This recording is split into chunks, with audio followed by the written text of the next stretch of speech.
Welcome to the Weekly Gaming Blast, the podcast that brings you all the weekly gaming news unhinged. I am your host, AkibanaZero. And I am Rudolph, the gamer. Hello.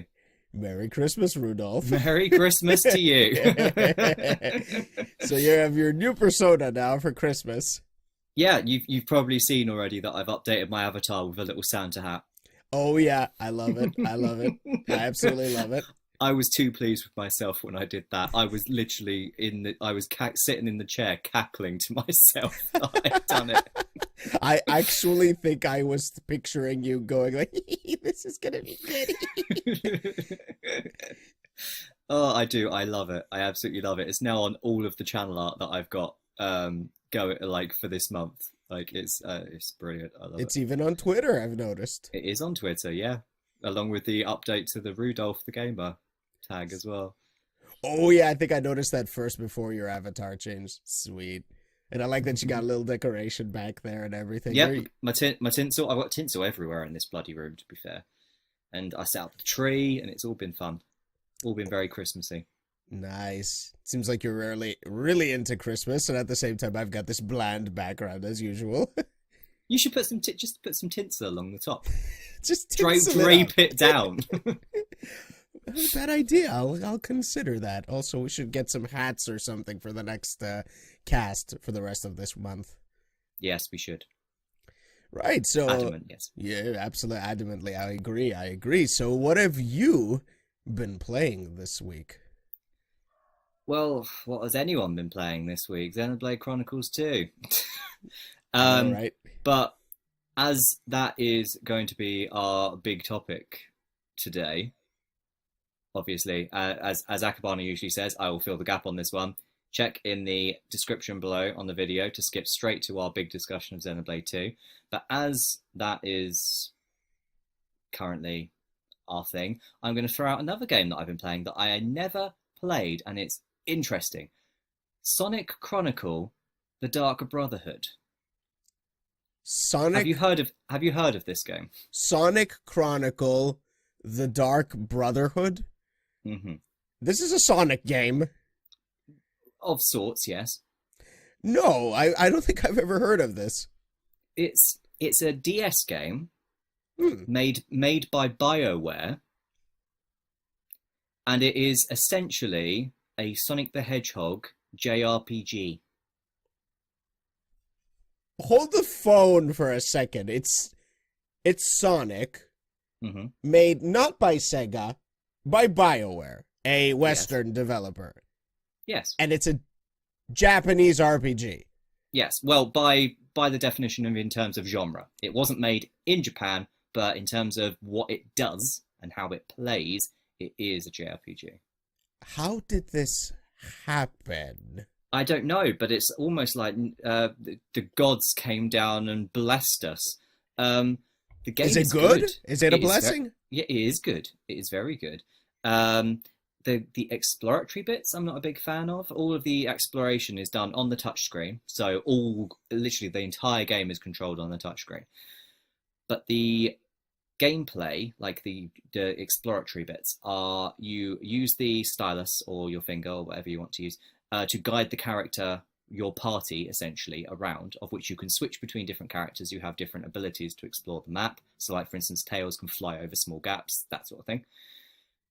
But everything is touch on that, and I find it very, very annoying, because sometimes you'll run past something despite the fact you made the stylus go through it, that sort of thing. But the battles are turn-based. Turn-based, you have your party, you have particular attacks, you have special attacks that you can do, team-up special attacks. All of the special attacks and team-up special attacks have little QTEs before them, so either sweeping motions or dotted motions or whatever. If you fail that, you fail the attack. And also the some of the music is fantastic. Some of the music is incredibly grating and repetitive, which sounds like Sonic, doesn't it? Yeah. But yeah, the whole game, it's bizarre. It's very hard to kind of comprehend, but the game itself is good. Okay. I mean, the whole mashup, like the whole thing about it, like being a BioWare JRPG Sonic game, is bizarre in of itself. Well, that sounds really interesting that you say that at least that it plays well, besides the exploration stuff. Wow. I mean, the exploration stuff mostly works, but there's just bits where it's just like, oh, that's a little bit awkward and cumbersome. But most of the time it works fine. And I'd like to highlight that when you were talking about a game that you're playing in this week, I did not expect you to say a DS game. I'm probably one of the few people that is actually still playing their fucking 3DS. And I still am. Wait, 3DS or DS? I'm playing a DS game on the 3DS. DS game on the 3DS. Okay, gotcha. But I'm the only person who's still carrying their 3DS around with them and still playing games on it. I've got a huge backlog on there that I want to get through. Well, there's a pretty decent, sizable backlog on that, to be fair. I mean, there's like lots of really good games on it right now. And I'd even say if you're still a Pokemon fan, you might want to be playing Ultra Sun and Moon right now. Yep, that's true. Plus also there's games that have come out on the 3DS in the last year that I haven't even bought yet that I want. Crazy. It's insane. Like the 3DS has had a great year this year.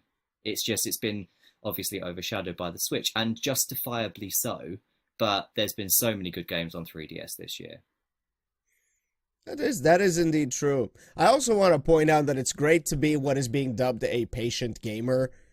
That basically means that you just wait for games to come out, like, you know, you play them later than from when they come out.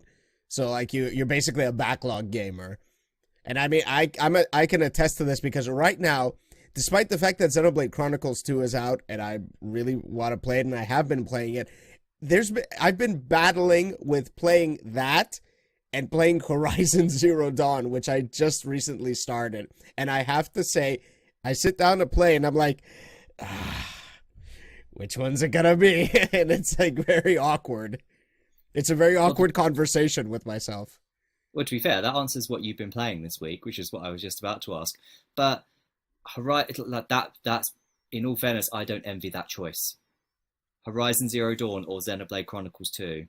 That's a tough choice. It is a very tough choice because both of them, first of all, are so story driven. Especially Horizon's story. I mean, I love the way it is being told, and maybe at this point I would justify the golden joystick because of the way that it's heart-wrenching, and I'm still at the beginning. It's like when, you know, it's just starting to pick up on the main story, and it's already very heart-wrenching as a story. Mm-hmm. Really, really made me sad from the get-go. But Xenoblade also, it's like immediately you're kind of feeling like this world the way it is. So they're both story-based, and really is drawing me in for both of them. That's why there's like this little angel and devil fighting over which one am I going to play.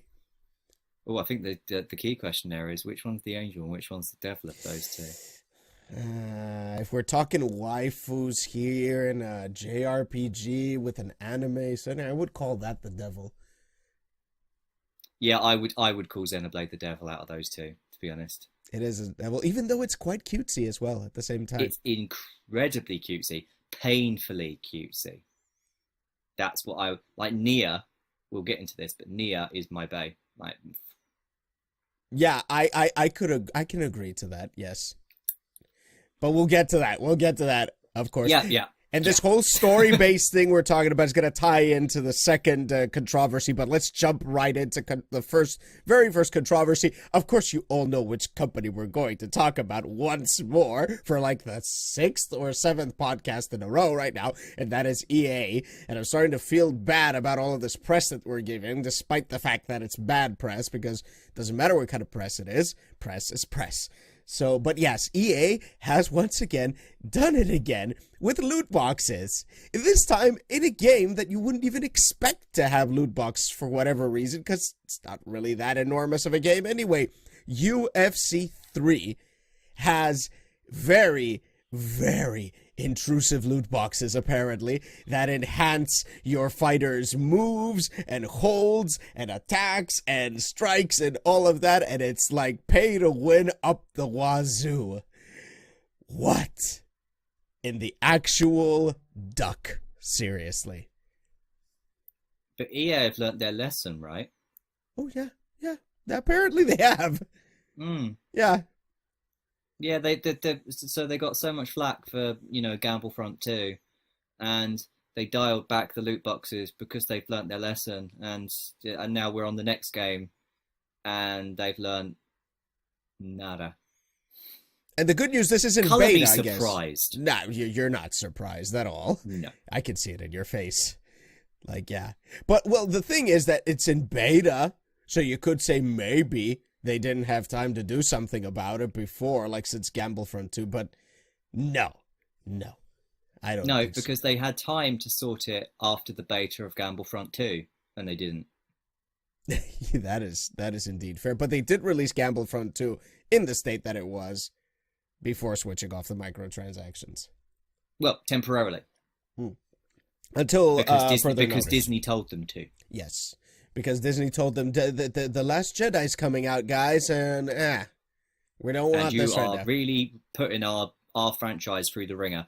I'm not a big fan of petitions, like fan-led petitions. I think they can be very divisive, and they can be very, very short-sighted or poorly argued or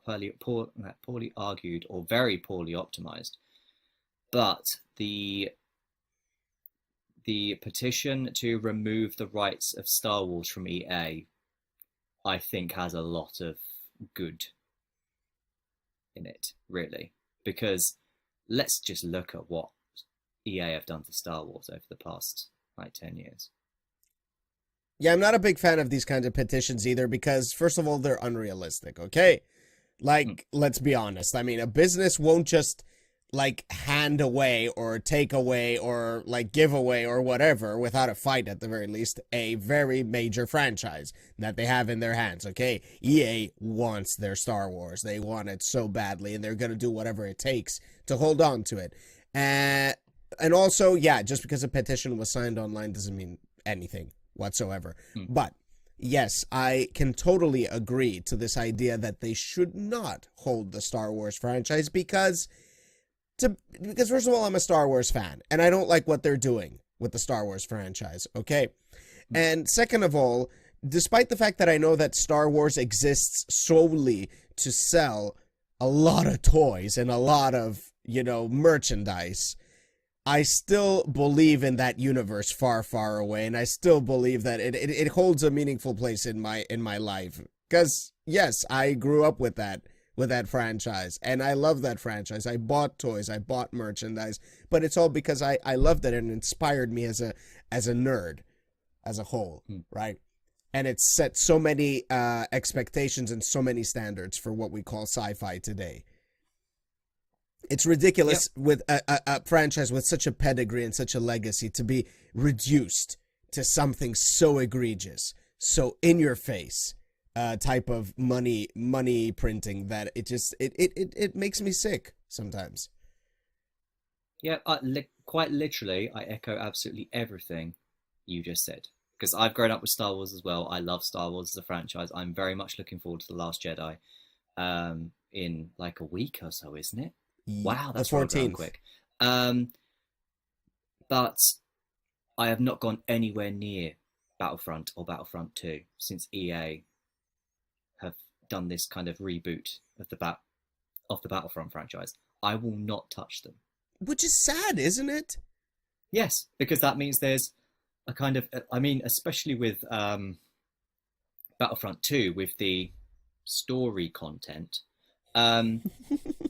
it's taking place within the same universe as the Force Awakens, is it not? Yes. It's kind of bridging that gap between the Force Awakens and The Last Jedi, which is why part of the story was secretly locked behind a wall, which nobody knew about until after The Last Jedi. And then I think they put it as a paywall as well because EA. And yeah, but that's a story I'm not going to know now because I'm not giving EA my money. I refuse. Well, apparently it's not a very good story either.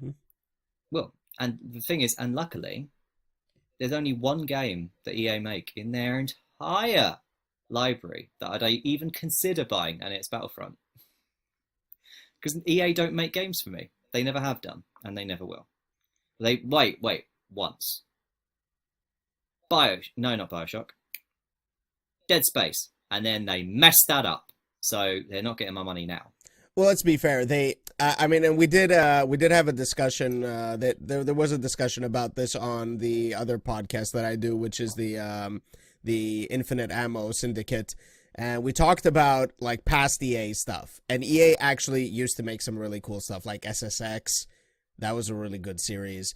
The Need for Speed series, Underground particularly were really good racing games, and they made me play them a lot, and I'm not a racing gamer. So there's like stuff that they used to make, but definitely EA is not a company that you would say is for the gamers, nor is a gaming company in that sense anymore. Could we name this entire thing, like this entire principle that you and I have come up with? Can we call it the Konami problem? I wouldn't go against that, actually. I wouldn't say no. It could be the Konami thing. Because it seems that Konami were the first to be so anti-player. And now it seems that the ones that are like Konami are now doing exactly the same thing. You could argue Activision as well.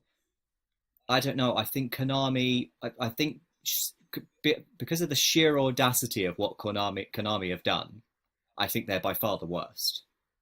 Yeah, I'm not going to disagree. They have turned some of the greatest gaming franchises of all time into pachinko machines. They have changed the... We can actually state this at this point. The legendary Metal Gear franchise. Literally legendary. You cannot... barely anyone could argue against that. I mean, even if you don't like the games, you cannot deny the legacy of them. But they are releasing a new one that is a online multiplayer zombie survival game. It's almost as if they've taken every single popular franchise, popular genre at the moment, and go, there you go, Metal Gear, done. It's lazy, and the thing is, it's insulting to the legacy of Metal Gear.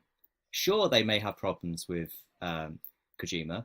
None of us know the real story behind that, obviously. But to so aggressively and so obviously urinate over an entire game's history because of a disagreement with the developer, bit childish. Yes. And I'm just going to nail this a little bit more. I'm going to put another nail on the coffin on this one, is that this whole deal between Kojima with Metal Gear and Konami having the rights to Kojima's legendary series is a testament to why you shouldn't sign off your baby to a big corporation like that. Yep. Which is why I weep for Respawn right now. Is why I weep for Respawn right now. Well, that and obviously, I now that I've played a game of theirs before the EA and before Unicronic Arts took over, BioWare I'm worried about now. Mm-hmm. Because Sonic Chronicles good. But do you know one thing, Akibana? And you might know this, or you might feel this, but have you ever had the thought that, you know, just linear games aren't good anymore? No. Why would you think that? Well, apparently, the chief financial officer of EA thinks so. He thinks that gamers don't like linear games anymore. Huh. Ponder me this. Does he know something I don't? Beard strokey.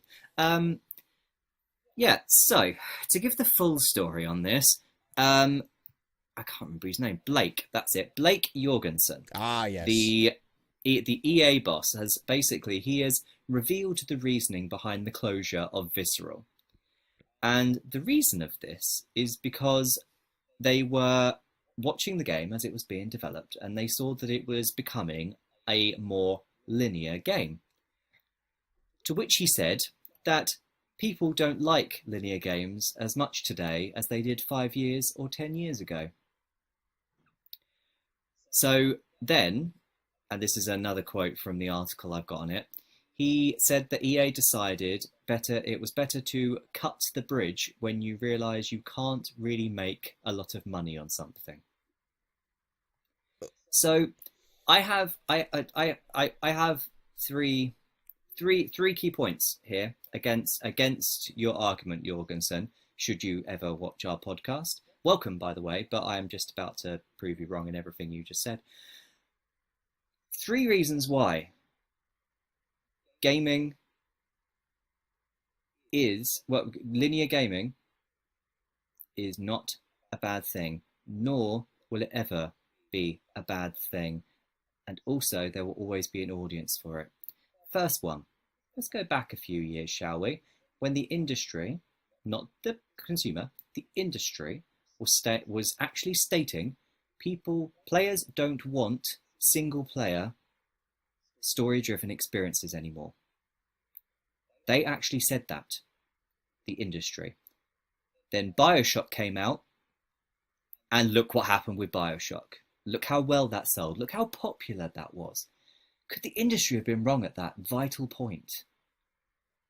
Let's skip forward a little bit further. Square Enix. Square Enix said the reason why they are moving Final Fantasy down a more action-oriented route, which is 12, 13, 15. The reason they're doing that is because players don't want traditional JRPGs anymore. Then they released Bravely Default, which is a traditional JRPG, and look how phenomenally successful that was. So could Square Enix have been wrong at this vital point? And then fast forward to this year. EA have said that players do not want linear experiences anymore. And look how popular Mario Odyssey was. Does it get more linear than that? It doesn't. Mario Odyssey may be little sandboxes, but the game itself is linear. And also, industry people, and it's industry people that have done this, I know, because I come from somewhat of a background of video game academia, so I know it hasn't come from the cultural study side of video games. Where has it come into popularization with the mindset of a lot of gamers and also with the industry? Why is linear a bad word? I don't know. Apparently, all right, first of all, you have laid out for me several examples right now of what has always been the very foundation of the industry that we have today. Linear games were what made gaming possible, because that is what games used to be. They used to be story vessels. They used to be ways to tell stories. And that's what games used to be about. That's what the foundation of all JRPGs was, this story that you follow, and you follow it linearly. I'll tell you why when linear started becoming such a bad word was with Final Fantasy 13. Because people didn't like how linear that game was compared to 7, 8, 9, which to that I would say, guys, those were quite linear. It's just that the only difference was you had little towns that you could explore. They weren't that horrendous. They weren't that different from 13. 13 just had a whole host of other problems. The thing is that what this person, this CFO, because I need to point out, this is a chief financial officer, okay? Financial being the word here. And because all this guy sees is numbers, okay? I can never say that numbers lie. It's definitely for sure that you're going to see free esports like MOBAs and certain games like shooters hitting the high chart numbers. But is that all that you're willing to make at this point, EA? Things that reach these high chart numbers, is that all you're willing to make at this point? See, that is where the core of this problem is. What is EA looking at this point is the wrong thing. Or actually, you know what? Keep making that stuff, man. But you're getting all of these studios under your wing. Shouldn't you want to be, making a ton of different little baskets to throw your eggs in? I don't know. My mind is blown, Rue, at this point. I mean, I don't know. This is what makes me fear for, the future of this industry. Yep. I got, there's so many topics with what you just discussed that we could go through. So like games preservation, creative stagnation. There's so many different facets to the fact that there's areas of the, not all the areas of the industry. I'd like to point out there's several areas of the industry that are thriving and are brilliant creative, like bubbles of energy. However, there are areas of the industry that are stagnating at the moment. And that's very evident with EA. Because in all fairness, Chief Financial Officer, they close.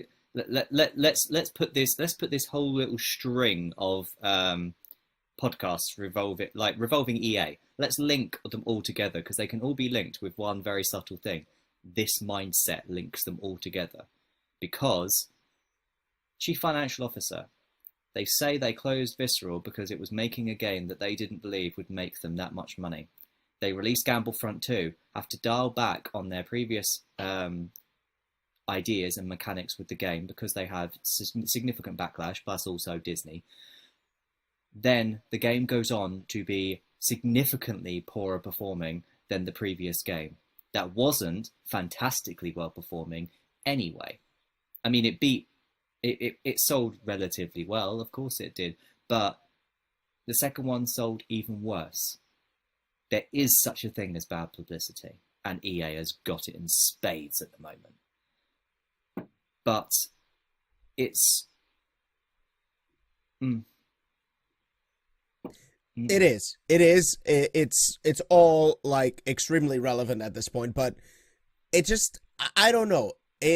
I just feel that we need, like, not just like, you know, as an industry, but as a community of gamers, we need to take a step back and start really like pushing and showing support for the things that we want in a much louder way. Because if there's one thing that I've learned, I think you might probably agree with this as well, that we've learned from this whole debacle is that we have a voice and it's powerful and it could actually go out there and call down the wrath of a god like Disney to sort of shove its entire wrath upon EA in our assistance, even though they're not doing it for us, they're doing it for themselves.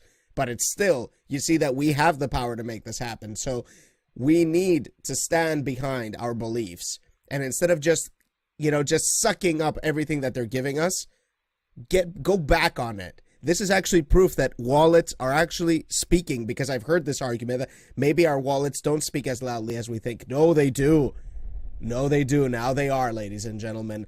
This is the proof right over here. So take note of this. This is a historical point for the industry, in my opinion. And like, well, actually, I would say 2017 in general has been a historical for that exact reason, and not only in the negative, because arguably us speaking with our wallets in a negative way, well, us speaking with our wallets by not buying is a negative way, but also us speaking with our wallets in a positive way by buying something has occurred this year. Hellblade: Senua's Sacrifice. That was a game made by I don't want to say less. I don't want to say lesser, but you know what I mean by lesser. Not one of the major publishers. It was a smaller developer who published and marketed the game, created, published and marketed the games themselves. And sure, it didn't set the world on fire, but it sold significantly better than they expected. And it is proven that we can be a voice for good as well, because a lot of people were just like, oh, you need to play this game. It's only like £25 on PSN. Like it's a like, I think it was something like 10-12 hour game, but like the game is just solidly brilliantly made, and you need to play it because it's just such an unusual experience, and it's also giving like proper big publisher like experience for a lot smaller amount of money, and by a much more grounded developer. And we spoke with our wallets in a good way as an industry, as a community, as the gaming community. We spoke with our wallets in a really positive way by buying that game and making it, just pushing it up and making the big guys at least start to see this. This is what you need to be doing. You need to be doing something that's like this, more subtle. Stop trying to grab money all the time. because we now know, as gamers, we now know you can make a very, very decent AAA level game for half the price the other publishers are charging. And we know that, and we spoke of our wallets on it, and that is a very good thing. Indeed. And that also just circles back to the whole thing with Mr. Blake Jorgensen, or whatever the frick his name is, because I want to forget that name. I want to forget that. I don't want to be etched in the annals, maybe in the annals of ridicule. Hello. Yeah. So, to circle back to that, this is another linear story-based game. But But here's the thing, Mr. Jorgensen. It is a linear story-based game, but it has a spin. It has a twist. It has something innovative about it. It's an experience, like you just said, Rue. It's an experience, and that is what gaming needs to be. It needs to be an experience. It needs to make you feel something. It needs to, like, touch your emotions in a certain way. Don't take that out of context. It's supposed to make you feel things, and that game achieves that in spades. And it's a small, linear, story-based game. That's what makes it successful, is that people put some thought into it and said, what if we did something like this? That's what I want to see EA as a big publisher do when it buys a company like Visceral, when it buys a company like Respawn, when it buys a company like Westwood. God damn it, Westwood. When you buy all these companies, please, for God's sakes, take advantage of that creativity. Don't just turn their creativity into something you want it to be. I think that is the lesson with all of these things, that you just circle them all together into one bundle. Also, as another thing, Jorgensen, while we're literally pushing your face into the dirt here, I've got one word for you as to why absolutely everything you said is BS. Cuphead.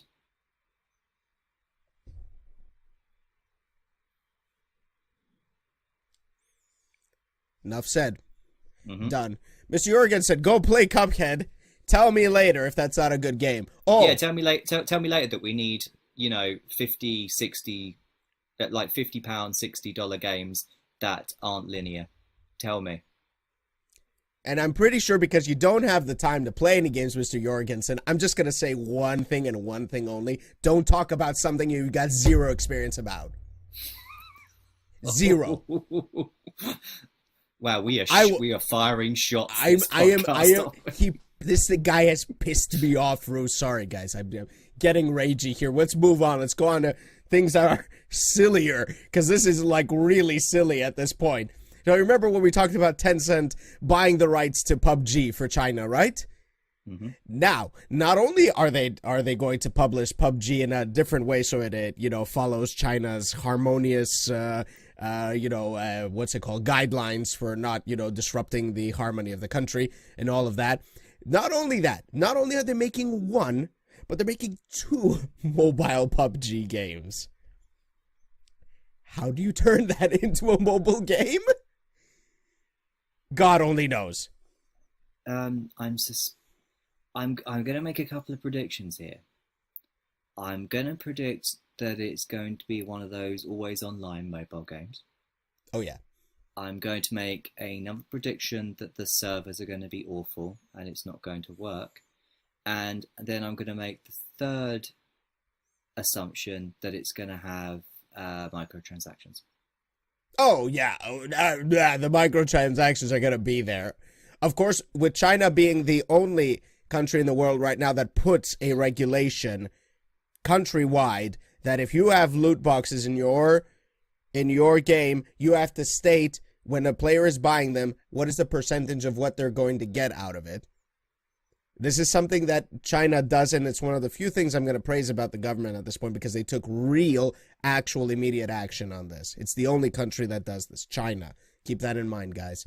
But yeah, I can totally agree. It's going to have microtransactions up the wazoo. It's going to be something completely bad for our standards, to be fair, because like in China, a lot of these like mobile games that are first-person shooters that have terrible controls, they're actually like really popular over there. So I wouldn't put it past them that maybe it's going to be something like very similar to that as well, and people are going to eat it up because it's PUBG. I mean, the thing is, regardless whether it works or it doesn't, it will be popular at first anyway. Yeah, definitely. No questions asked about that. I mean, for sure. Yeah. But yeah, it's definitely one of the sillier things that we've heard recently, right? I would agree. I mean, I'm with you entirely in really not knowing how they're going to make PUBG work on a mobile. I mean, my assumption, as I said in my three assumptions about PUBG Mobile, is that it's not going to work very well. But prove me wrong, Tencent. Prove me wrong. Let's see. Tencent has the money for sure to make some things happen. So, yeah, we'll have to see. Well, yeah, and what a perfect segue. Talking about waiting to see, a Mega Man anniversary live stream from Capcom is imminent. In fact, by the time this podcast comes up, we will all already know what Capcom have had to say about the Blue Bomber. Which I'm going to have to be honest about. I am very, very, very pessimistic about that we're not going to get absolutely jack squat. Well, it is Capcom. I mean, we haven't ragged on Capcom in a few podcasts, so we might as well do it now. I mean, there's the ongoing joke, isn't there, that Nintendo have put more love into Mega Man by putting him into Smash 4 than Capcom have put into Mega Man in years. Yes, exactly. Because in all fairness, Mega Man in Smash is amazing. Like, the attention to detail in that character is absolutely incredible. But yeah, okay, surprise me, Capcom. Come on, do the good thing. Impress me. I'm just expecting that they're going to have a bunch of the developers talk about some things. Maybe, like, best case scenario, we get Mega Man Legacy Collections on Switch, which I wouldn't be completely against. I mean, I would be like, yes, I'll buy that. I'll buy that on Switch, definitely, for the nostalgia. But wishlist, X Collection, please, can we? Maybe Zero ZX Collection too. Or a Zero Collection, because the thing is, the Zero Collection, they did do a Zero Collection on DS, but it didn't come to EU. Oh. It was Japan and North America only. It didn't come to EU. The Mega Man Zero Collection. Mega Man Zero, yeah. Oh, darn it, man. Those were good games. The Zero Collection was amazing. Games. Yeah. Best design of Zero so far, in my opinion, too. And also, it actually had a story. It was a linear, story-based game. See, it keeps coming back. It keeps coming back, Mr. Jorgensen. It keeps coming back, right? It's going to ground pound you like that. Also, they're tough as nails games. I mean, if you want to talk about Mega Man Souls like Mega Man, that's the game to play. Mega Man Zero. So much fun. Right. Well, speaking of certain announcements that actually happened, though, apparently My Hero Academia is getting a game for PS4 and for Switch. It's called My Hero Academia One's Justice, and from the screenshots we've seen so far, it kind of looks like one of those Naruto Ninja Storm fighting game-ish type of games. Basically. It's like an arena fighter. An arena fighter, yeah, whatever they're called. Yeah, this arena fighter. But yeah, it's My Hero Academia, which is a brilliant anime. A brilliant show. I still haven't watched it. I really do need to watch it. Because of Dragon Ball Fighters, I've been on a Dragon Ball Z watching spree recently. Ah, yeah. Just watching the whole thing again. It's so good and it's so naff at the same time. But My Hero Academia, I've heard so many good things about it, and in all fairness, there's not a better sort of game I can imagine it being than being an arena fighter, from what I've heard about it. Indeed, yeah. It's very superhero sort of way, but in a shonen anime style. And it's done in a way, I feel, because I've been reading the manga. I haven't watched the anime, but I've been reading the manga, and it's done in such a way that you really feel for this very underpowered main character that has been blessed with powers that he cannot control. And they do it in such a way that, you know, you kind of feel and relate with this character because you want to be this character. Like all of us nerds, we want to be blessed with superpowers one day. So that's what I feel the real draw of this show is. That you want to be Midoriya, basically. You've made me want to watch this. Go ahead. Akibana, I don't have the time. I'm enabling you, man. That's my job. That's my job. I don't have time either. I mean, but yeah, go ahead. You go and watch that. It's definitely show. But yeah, My Hero Academia. Apparently next month we will be hearing more about this game. We'll be getting a trailer and everything, so stay tuned for that. Oh, are we going to get one of the Akibana brand reaction videos? I might do one. I'm not much of an arena fighter kind of guy, but I'll definitely do a reaction to My Hero Academia because that show's good. Good. I very much look forward to that. Really do. And also, I happen to be looking forward to Final Fantasy 15 getting more stuff because that's just the gift that keeps on giving at this point. Apparently. I mean, the thing that we know for certain, with like all of the information, that they're actually going to be introducing the ability to switch between the main four at any time during gameplay, so you can actually play as Prompto, Ignis, or Gladiolus during the game, as well as Noctis, and they all control the same as they do in their individual episodes, apparently. Will we also get the ability to switch it into the Switch? Well, no, we know the Switch version's coming, don't we? Or is that? We don't know if it's coming to Switch. We don't know. They've hinted, but we don't know for sure. Because it's Chibi Fantasy 15, isn't it? It's Chibi Fantasy 15, which I'm not against. I'll wait and see, because in all fairness, the story, I like the story the way it is. I don't like the idea of kind of cheapening the story, but that's beside the point. But like also, Final Fantasy 15 is getting more DLC, so they're essentially doing a second season of DLC content for Final Fantasy 15 after Season 1, of which we already have, I can't remember whether it's rumor or confirmation, but one of them will be Episode Arden. So being able to play as the spoiler alert, the antagonist of Final Fantasy 15. So we get to get some background information on Arden, which is great. He's a great character. I really like Arden as a character, actually. I warmed to him, then absolutely hated him, then warmed to him again, and killed him. It went through all of the emotions. It is an emotional roller coaster with that guy, to be sure, yeah.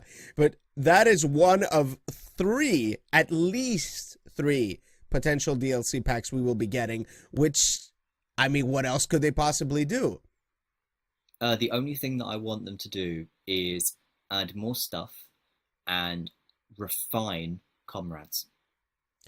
Yes, I have to agree about comrades, because I'm going to tell you something. It's fun, but it's fun in small bursts. It gets very quickly repetitive, I have to say.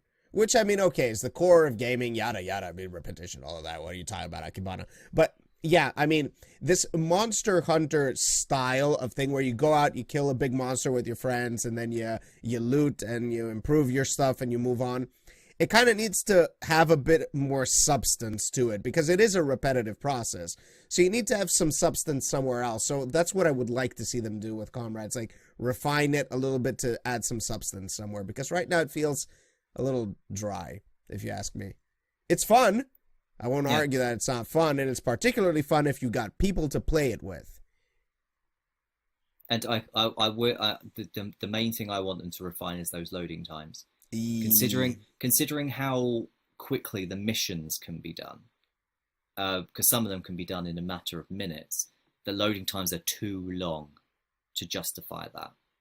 They're just too long. Yeah, I mean, once you got a chain warp going, it's like a lot of damage, which was gonna just lead to you steamrolling a lot of big enemies. So yeah, well, I'm not really sure what it looks. We don't really know what it's like down the line, like when we have like more substantial enemies. So we'll have to wait and see. To be fair, I mean, all I would need to do is make it so that the area you fight in on those missions is just more enclosed, because then that way they don't have to load these massive areas, which would lower the loading times anyway. It's just, it just feels, at the moment, it feels that the loading times are a bit too long to justify how long the missions are. Yeah. But the game itself is really fun. It's a bit of throwaway, but you are completely right. It is most fun with other people. Yeah, that is indeed true. Right, so we're just going to go rapid fire with the next few ones so we could just jump into the next one. There's not too much substance to discuss from here on out. Very quickly, and by the time you guys are watching this, it's probably out already, but Hearthstone expansion finally has a release date, which will be December 7th. That is a couple of days, 3 days actually, from the moment we've been recording this. Not too excited about this, to be honest, and from what I've seen, I am probably not going to buy a single pack this time around for Hearthstone. I actually knew this is one of the few times I've known Hearthstone news before you've told me it. Because I saw it advertised in London on billboards, believe it or not. The Hearthstone expansion. Yeah. And I knew it was cool because it's called Kobolds and Catacombs, isn't it? Or something similar to that. He knows before I tell him. Yay. Yeah, it was advertised in London. Good job, Blizzard. Yeah, there's some good advertising there. Even I knew it existed before because usually I have to be told. But I don't know, any expansion's worth it, I think, for a game that has the player base that Hearthstone has. So, well done, Blizzard. Well, good job, but I still feel that game needs more substance at this point. It's too simple. They're trying too hard to stretch the design space that they have already. Why don't you just increase the design space just a little bit? Just a little bit, I mean, just, a little bit. That's all I ask. But yeah, let's move on. Okay, so on to another success. A success very similar to me knowing that a Hearthstone expansion's there. The Switch did very well on Black Friday. Ooh, very well. And that's owing to the fact there were some really good deals. I can't remember who it was, which website it was, but one website had the Switch with Odyssey and Rabbids for 300, I think it was, which is absurdly cheap. It's really good. Or was it 320? Either way, it was still very cheap for what it was. But because of that, the Switch sold out pretty much everywhere on Black Friday. It was very, very hard to get units. And also, over Black Friday weekend, the SNES Mini came back in to stock for the few people that still needed to get a SNES Mini. But not me. I didn't even know that happened. Oh, darn it. But I'll let you know next time I receive a confirmation or press insider info or something. But yeah, Switch did really well on Black Friday, and it deserves it. It totally deserves it, especially with Odyssey now out there in the wild, and Xenoblade 2 as well. Like the Switch deserves every success it's getting at the moment. Absolutely deserves it. It's just killing it all. It's being considered right now the 2017's invention of the year from many outlets, right and left. It has a massive library of games at this point. It's like over 200 games, right? Yeah, it's well over 200. It was 200 several weeks ago. And by the way, I'm going to point out something that I recently said to a friend of mine, a colleague of mine actually, who isn't really much of a gamer, but he's like, I'm kind of thinking of buying the Switch. And I told him, well, if you're not like that big on paying a lot of money for games all the time, I would say the Switch is actually the perfect device for that, because you're paying a lot for a device that has a lot of indie games. Good little bite-sized games that cost sometimes even below 10 quid. Mm-hmm. That is a really good deal for a device that just came out that is probably going to be around for a little less than a decade. It's really well worth the money, I feel. And I think the Switch that's what makes the Switch great, is that it appeals to a very broad audience at this point. Don't want to pay for a lot of AAA titles? Tons of indies over here. You want to get your Nintendo fix? We got that over here. You want AAA games? Those are on the way too, because they got some like massive titles coming out, and we got some huge backing from other studios right now. It's incredible what the Switch has achieved in less than a year. And also, there's a not a massive selection, but there's a selection nonetheless of classic Neo Geo games on there as well. Mm-hmm. So, like, if you're buying a Switch, let's say you're buying a Switch at RRP, which is about 280, for less than £15, like just reeling off like a few off the top of my head, you've got King of Fighters 98, you've got Garou Mark of the Wolves, you've got Slime Sand, you've got Cat Quest, you've got Night Terrors, um, Shovel Knight. Shovel Knight. Like, there's so many great games on that console. Sonic Mania, 15.99. Like, there's so many good games on that console for reasonable prices. You really cannot argue with how good the Switch is at this point. It's grown a lot, and already like three of the biggest games of this year are on the Switch, two of which were battling for Game of the Year at the Golden Joysticks.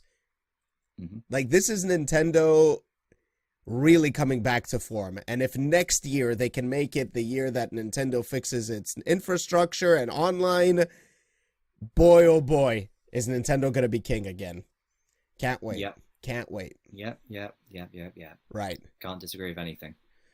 But something that definitely has been disagreed by the community towards Bungie right now has been the state of Destiny 2. Heh. I got a shit ton of things to say about that, but I'm not going to waste your times on it because, hey, there's already a lot of complaining in the subreddits and in websites and all that, and it seems that Bungie agrees because they were planning a live stream to discuss the future of Destiny 2 with the upcoming expansion that's coming out very soon, actually, but they canceled it. And instead, they released a blog called State of Destiny 2, where they immediately acknowledged that they haven't been talking to the community and that they want to change that. And then they went on to talk about certain things that they're fixing, like, for example, bringing in these new guns called the Masterworks gun, like tier guns, which apparently are kind of bringing back the stat rolling that we used to have in Destiny 1. Because that's one of the core differences between Destiny 1 and 2 is that legendary guns in Destiny 1, I could have one, we could both have the same gun, but they wouldn't have the same stats.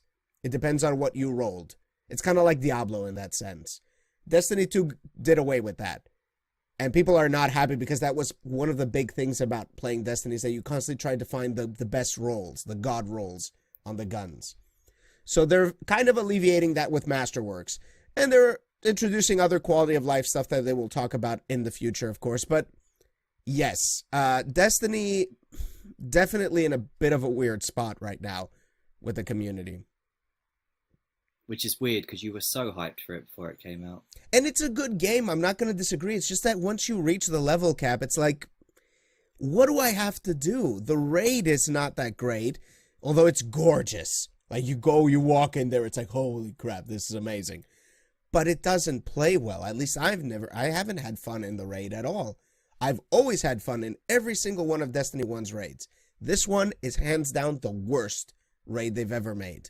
There's nothing else substantial to do to raise your power level besides public events, which is good to make public events good and substantial and meaningful, but what about everything else like strikes and missions and PvP?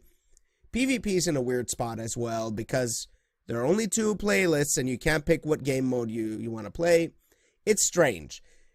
And just to, finalize this by explaining what's going on. Destiny 1 started as this, really weird, this very strange game that didn't do very well. It set really high expectations and didn't meet them at all. And grew throughout these 3 years into, a really respectable game. It was the game I would say to this day is the most improved game I've seen in years. Like Bungie poured in their heart and soul. Now it feels like Destiny 2... while it didn't take a full step back to the beginning, it kind of feels like it started somewhere in the middle. And with that went all of Bungie's communication from back then and everything. It's just like they went back in time again. And that's strange. And I'd really want them to just immediately turn this around as quickly as possible. Or else the franchise is just going to fail. This is bad right now because sales are already down. Oh, yeah. Are they down? And that's going to be my piece on that.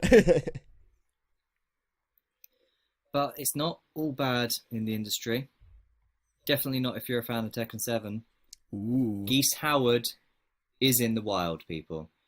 And I don't play Tekken 7. Well, I have briefly played and lost at Tekken 7, but I don't own Tekken 7. But you do you not? I do own Tekken 7. Do you have Geese Howard? Not yet, but I will be picking him up. But I do know a man who is definitely out there who has picked up Geese, and he's definitely hyped for that. Boroshin, if you're hearing this, I hope you're having a good time. And also, love your retrospectives. But, yeah, Geese Howard, like, one of the surprise announcements, I mean, of many surprise announcements for fighting game characters this year. The 2017 has been the year of the guest character. Oh, yes. And I like it. But yeah, the fact you can now essentially, you can play Tekken 7 and have Geese versus Akuma, and you can just pretend that Capcom versus SNK actually exists. Exactly. But Geese Howard, man, like, great choice of character. I can't imagine. There's a lot of characters in King of Fighters that I can't imagine working in Tekken 7. Geese is definitely one I can, and I really can't wait to actually wait until he's been out for a little bit, and then I'll find a few more recent gameplay videos and I can see what people have really worked out he can do, and then I'll watch those because I want to know what he's capable of, because I will be getting Tekken 7 next year because Noctis is coming, but I will probably get Geese as well because I am a fan of King of Fighters. So Geese is also a great choice as from a character. Like, they could have gone with Kyo or something, but I think Geese just really fits into that. You know what? There's one thing Namco could do to just tie this all together, just to blow our minds completely. Bring in Scorpion. Ooh. Oh, Scorpion, yeah. Noctis, Akuma, and Geese in Tekken 7. That would be nuts, and I would love it. And then release a tag mode, and then bam, there you go. Enjoy. The true Marvel versus Capcom. The true battle of the universes, if you want to say it, put it that way.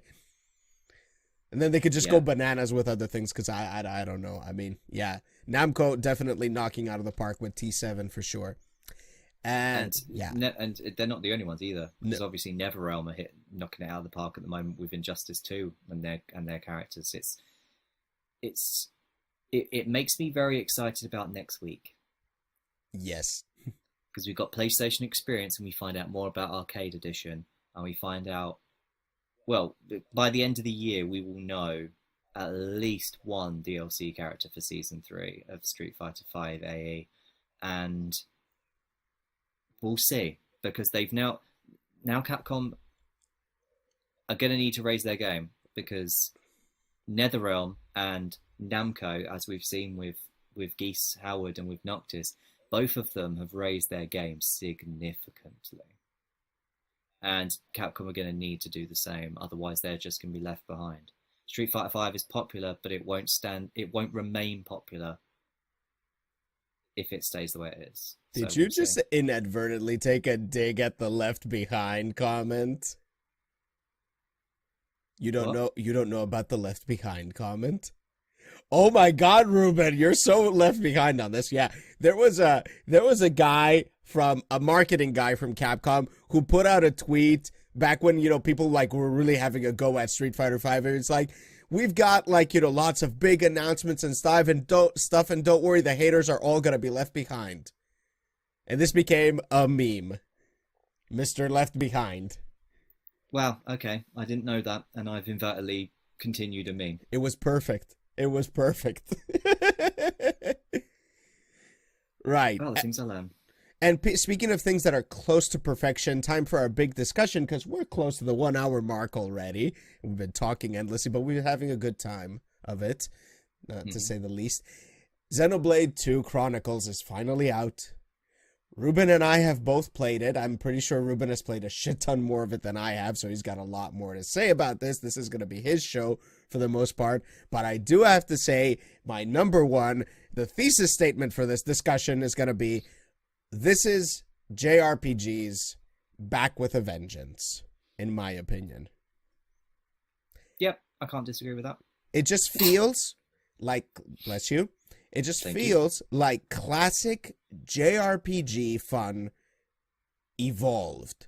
Like, it has that feeling of a JRPG, the way I remember it as a kid playing on my Super Nintendo, Secret of Mana and stuff like that, with a combat system that is unique, engaging, involved, and it's like it's elevated that whole experience for today's standards. That is my feeling so far of Xenoblade Chronicles 2. Wow, okay. There's not much I can add to that. That's very much I've been knocking it out of the park today with statements. Xenoblade Chronicles 2 feels like the true sequel to the original Xenoblade Chronicles, which in itself was a spiritual successor to the previous Xeno games. The story, as such, is similar but different than because the original Xenoblade Chronicles was about the battle between the Bionis and the Mechonis, two titans that essentially killed each other or defeated each other simultaneously. And then, obviously, the two races on each side rose up and then went to war with one another. Xenoblade Chronicles 2, set on the world of Alrest, is more about multiple titans all living together on one far bigger planet. And I genuinely love this game because you're entirely right. The combat system is a very classical JRPG, but whilst having its own very unique spin on what that means and what the player has to do to engage with that system. So it's all very contextual, and that means you cannot switch off. You have to be, it's not like a traditional JRPG in which you can pretty much switch off because it's all turn-based. Everything happens in real time, and the player has a real input in what happens. Of which the thing I find most interesting about that is the time sensitivity of the art system in this game. Which, to explain that to anyone who hasn't played it, the art system basically is a series of special moves that can be activated by the player whenever they are ready. So there will always be a cooldown, a little bar that runs up, and then you can use the attack. They're always special attacks. They always have some sort of special ability. But the thing which made Xenoblade Chronicles unique, and therefore by default it makes Xenoblade 2 not as unique, because obviously Xenoblade Chronicles did it first, and Xenoblade X did it as well, although I hate that game, was the fact that certain attacks of the art system were more effective depending on where you were positioned at the time of the attack in relation to the enemy. So there's some attacks that do more damage from behind, some which do more damage from the side, some which inflict status ability, at which point you can stack the status on top of another status on top of another status to create a kind of chain of status. In the original Xenoblade Chronicles, I think that was because I remember the colours of what the statuses were. It was pink, then green, then yellow. I think it was stunned, then toppled, then dizzy, I think, were the three. But you could stack those on top of one another. But the interesting thing with Xenoblade 2 is that if you activate the art, or press the button for the art, just as a standard attack hits, you will cancel that standard attack and do the art instead. At which point the art will be slightly more powerful or slightly stronger than what it was if you were to just do the art normally, and it would then increase the speed that that art would fill for the remainder of the battle. So there's reason for you to remain engaged with the battle. And that all three tiers can be cancelled. So you can cancel a normal auto attack into an art, and you can cancel a art into a super as well. If you do them at the moment of attack. And it's this player engagement that really gets me with the combat in the game, and I really, really like it, because it's too easy to switch off in JRPGs when it's turn-based, because it's just like, oh, okay, I'll do another attack, and then I'll do another fire spell, and then I'll make this person cure, and then I'll wait, and then I'll do the same 3 things again, and it just gets really dull and repetitive. Whereas you can fight the same enemy multiple times in Xenoblade 2, and it will still play out slightly differently, because there's just multiple different ways you can approach it. And also the fact that with Xenoblade Chronicles 2, you can switch between the different characters as well, and you can play any one of the characters as your main character. Then that gives you new attacks, and then new timings you have to learn of attacks so you can cancel, and new supers. And then there's even more than that. There's the fact that the supers can be stacked upon each other.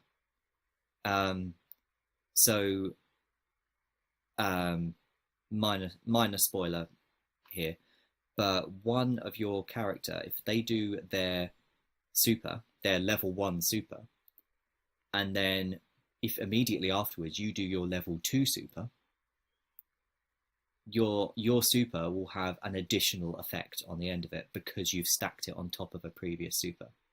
And that is player engagement, and that is what games should be, really. Other than that, the game is stunning, like beautiful. I've used the screenshot function more times than I can bloody count, because the game is just beautiful. It's just you can just stand up on a cliff and then look out, and it's just this beautiful vista in front of you. The monster design is fantastic, as per normal. The area design, in terms of open world but still slightly linear, so in other words, it's massive but you still know where you're going, and that's good. That's a good mix. The towns are fantastically creative. All the NPCs are brilliant. All the sub-quests aren't as weirdly, what's the word for it, they're not as monotonous as some JRPG side quests can be, because they do break it up. Sometimes you're bringing family members together, sometimes you're rescuing people by killing monsters, sometimes you're collecting things for people. So it has a variety of different things you can do with subquests. Plus also the characters are just so charming. So charming. I mean, Nia. Nia's a half cat Welsh person, and that's the best sort of person. Are you playing it with English voice acting? Yes, I am. Usually I would switch to Japanese. Usually. I wished you could do it with X, but you couldn't, because I hated X. But Xenoblade Chronicles, I did like the English voices, because they were English voices, not American English. They were British voice actors and voice actresses, and it's the same with Xenoblade 2, although there are a couple of American voice actors and actresses, but there's just a wide variety. The main character's Scottish. Rex is Scottish. Nice. Rex is Scottish. Nia is Welsh. Pyra is American. And the thing is, it's contextually relevant as well. So when you go, minor spoilers again, when you go to the hometown of Nia, the people there have Welsh accents, because that's where she's from. It's just good to see such a good representation. I mean, there may come a time that I get so frustrated with the voices I put it on Japanese, but at the moment I just find it so endearing. That sounds like a cool little detail as well. It's like they really thought of that. It's like we want her to speak Welsh, and we're gonna have her come from a town where everybody speaks Welsh. That is such a cool detail right over there. I will have to play this game on a second playthrough, I think. Yeah, I just really like it. The music is breathtaking. You can tell in this game that they've got back the composer from the first game, not the composer from the second, from Xenoblade X. You can tell they've got back the same composer that did the majority of Xenoblade Chronicles 1, because the music just has this depth to it, this kind of the term I could put is epic sadness.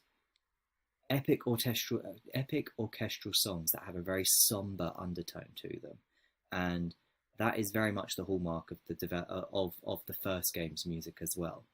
And it all comes together to just make this terrifyingly beautiful package. And also the fact that they've, in Xenoblade 2, comparatively to Xenoblade 1 and Xenoblade X, they've made the menus easier to navigate in this one. They're not as complex, and they were needlessly complex in the previous two games, especially X, but they've made them easier to navigate. There's only one or two menus I can say in the entire game that are remotely difficult to navigate around. One being the affinity chart. My God, that's a mess to navigate around. But that's the only one, and once you get it, you get it. But the rest of the menus, they're just easy to get around. And it amazes me it's taken them 3 games to get that right. But what a game. What a game. I'm going to speak as a newcomer to the series, because this is officially my first Xenoblade. I did try I did play a little bit Xenogears. I don't know if that has anything to do with Xenoblade, does it?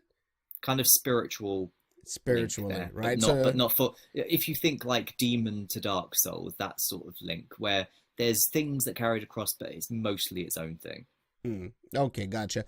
Well, as a newcomer, first of all, I have like a long history with JRPGs. And like I said, this feels like we're back to old school JRPGs, but with a much, much more modern flair to it. And it's what I feel even Square Enix should be taking notes on. But like you said, soundtrack, amazing, because it takes me into this world, because minor spoilers again, you're part of this very dying world, very dying world. And that's what makes the whole soundtrack very sweet and somber at the same time. And has a bit of a sorrowful undertones to it too. The character design is great. It's very much anime, but it's great. And it's very well made, and there's like a lot of charm to the characters. The back and forths that you experience immediately in the dialogue immediately take you into this, like put you into the atmosphere of the game. It's going to have like some humor. It's going to have some quirky stuff. It's going to have some sad moments as well. Definitely tells you that too. But I will have to caution people on this. It is a bit of a complex game, I have to say. Like already you were describing a lot of the combat, and I haven't even scratched the surface of it. And it does feel like it's going to be a complex combat system. So it's something for people to be prepared about.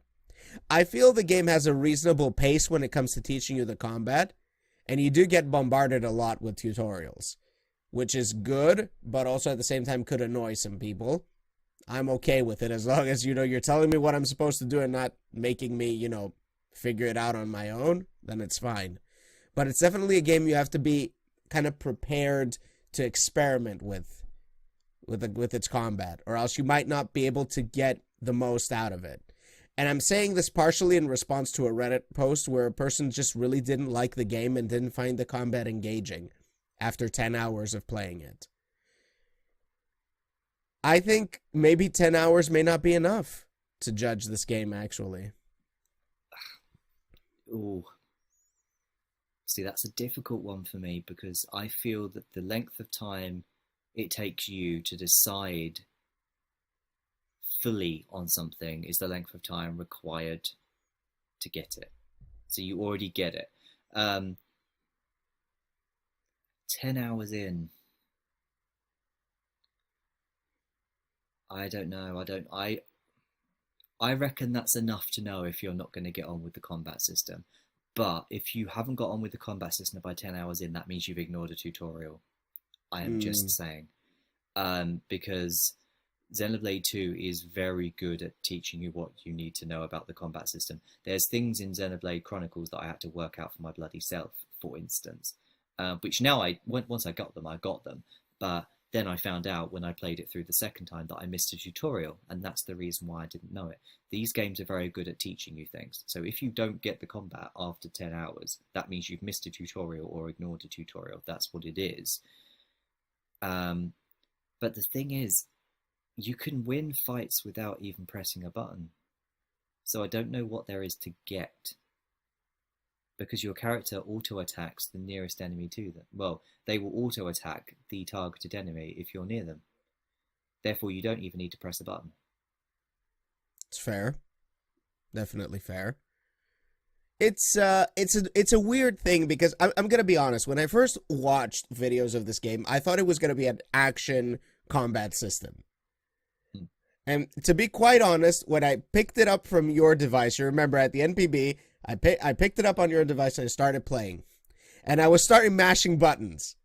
And I'm like, yeah, this is like action combat. And I got, for a fraction of a moment, I got a little disappointed to find out that was an auto attack by itself. But then I got into it. I got into the whole combo thing. And that's where it actually started capturing my attention, is that because I didn't understand the combat at that point, but I had a bit of a modicum of understanding from the things that were happening after my button presses. So yeah, there's a lot of depth, like you explained it. It's just that you have to follow that tutorial and you have to get into it. You have to give it a little bit of its time, because it's not the kind of combat system you expect from a game like WoW or from other RPGs that you might be used to. This is a JRPG at its core, but believe it or not, it's a lot more active than you might anticipate that it actually is. Yeah. I mean, for me, if I was to place the combat in terms of comparatively to other JRPGs, it is more active than classic JRPGs of the Final Fantasy Golden Era. So we'll peg that as 6 to 9. However, it's less active than the Tales of series. If you think of it in between those two, that's roughly where Xenoblade 2 lies. In between classic turn-based JRPG and the action RPG genre. It's kind of in the middle. Yeah, I think that's a very accurate position to put it in, the combat. Yeah, for sure. And I would argue, like, once you really get into it and you start mastering it and start experimenting, you might start seeing, like, you know, that you're really enjoying the creativity that you could get, like how creative you could get with this combat system. Yeah, I've reached the point where I'm tinkering with super chains now. Nice. Trying to experiment with different chains and chaining together different supers and seeing what additional effects I can give supers by chaining them together. I'm starting to experiment with that now. And some of it yields results, some of it yields nothing. It depends on what order you decide to do the supers in, which supers you have in play, that sort of thing. But it's interesting. Is it true that you can have up to 9 blades active on your main character? It's 3 blades per character. So yeah, technically you could have 9 blades equipped at once in your party. So that could be like some bananas combinations there right off the bat. Yeah. Yep. Because you can make blades as you go along, or create blades, shall we say, as you go along. So it has a bit of a Pokemon feel to it as well. Tiny bit. Yeah, okay, I'll give you that. Yeah, tiny bit. A little bit of Pokemon. Tiny little bit. Yeah. Anything else you want to say about the game? Oh, I think I've covered everything. Yeah, because you've already covered the character design, because the character design is incredible, in my opinion, and it more than makes up for X. Although I would say it's not as good as the original Chronicles, character design-wise. I think Shulk was a better character design for main character, yeah, to be sure. And Ryan and Sharla and... I only know Shulk because of, what's it called, because of Smash. But yeah, if you were to look up a kind of, I mean, don't, because you'll spoil some of Xenoblade 2 for you. But if you were to look up a character kind of roster image of Xenoblade 2 and Xenoblade Chronicles 1, you would see a marked difference in how Xenoblade 2 is more anime, but because of that, they've lost some of the charm and originality of the character design. Whereas in the first Xenoblade Chronicles, they weren't going as far down the anime route. So the end result is the characters look very, very unique and striking. So yeah. Plus, also, once you explore with those characters for so long, they have a special place in your heart anyway. So I will always love Ryan and Sharla and Melia and Riki and all of those guys from Xenoblade Chronicles. Although, in all fairness, I must admit, like Rex and Nia are definitely giving them a run for their money in terms of how much I like characters. By the way, Pyra, definitely waifu material. Ooh, yeah, Pyra too. And I love Dromark as well. Dromark is such a good character. It's crazy good. Even like, you know, very good. In the Japanese voice acting is pretty good as well. Yeah. Love him. Right. So if we've got nothing else to say about Xenoblade 2, you should, well, actually there is one more thing we should say. Go pick it up right now if you haven't. If you have a Switch, you have to pick it up. That's it. And that's going to do it for our discussions for this week's Gaming Blast. Hope you enjoyed what we talked about here. If you have anything else to say, you can discuss with us on the Twitters over here. And tell us if you think we're wrong, if we're right, if you have a different opinion or something you want to share with us, go ahead and chat with us. We love chatting with other gamers, like-minded or otherwise. So, yeah, Rue, do you have something that you would like to share? Yeah, go on then. Tomorrow at a time of recording, so Tuesday, my Xenoblade 2 unboxing of the special edition will go up because Nintendo have finally bloody delivered mine. Sneak peek, sneak peek, sneak peek. Should I? Peek, sneak peek, sneak peek. Just peek it, peek it. Peek it. That looks massive, by the way. I know I commented on it earlier, but yeah, this looks massive. I thought it was just going to be another... Yeah. You'll see tomorrow. Yay. But other than that, there are new videos going up on my YouTube channel every single day, which you can find through ruethegamer.com. There's a link to it there. Because I don't have an official channel yet. Damn it, I need more subscribers. My usual streams are happening this week. Tuesday, Cuphead. Thursday, Brawlhalla, of which I may invite this kind of gentleman with me to do some more 2v2 on Brawlhalla. That would be fun. Yeah, it's just normal stuff and stuff going up on ruethegamer.com all week. Awesome. Well, this guy's been giving me a run for my money when it comes to releases because he's got stuff up all the time. It's just like bananas. I have to catch up. Definitely, if you're not watching Rue on YouTube or on Twitch, you have to go and watch him right now because this guy's hilarious. His stuff is great. I love his rage. I love his rage so much. It's just so raw, but in like that very aloof sort of way that you bring it out. So it's crazy good. So yeah, go and watch this man and sub. Absolutely. And when can we see more of your content, and what will it be as well over the next week? Well, definitely as of the release of this video, I will have a Ruby reaction for the coveted Chapter 8, which is something that the Ruby community has been expecting me to do because that is apparently the make or break episode that gets you hooked or not on the show. Definitely that's going to be up, and I am doing my best to get back into normal form where I'm releasing more gaming stuff, especially Bloodborne, because I know that you've all been craving that salt. Now that I'm feeling a lot better, I'm going to start being more confident with doing videos with my voice and everything. I still sound a little nasally as far as I can tell, but yeah, we're going to get back into the swing of things. It's all going to be great. I promise. I'm working on stuff. Yeah. Looking forward to it. I know you are.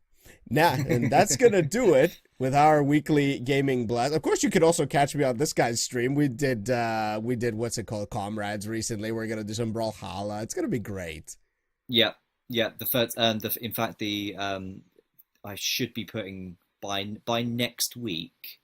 the first episode of Comrades with Akibana and our mutual friend, the Almighty Starbreak, will be up on YouTube. So expect the chaos that's us three Yes, playing. it's gonna be crazy. And that's gonna do it for this week's Gaming Blast. We all hope you're having a great gaming week, and we will catch you next time. See you soon.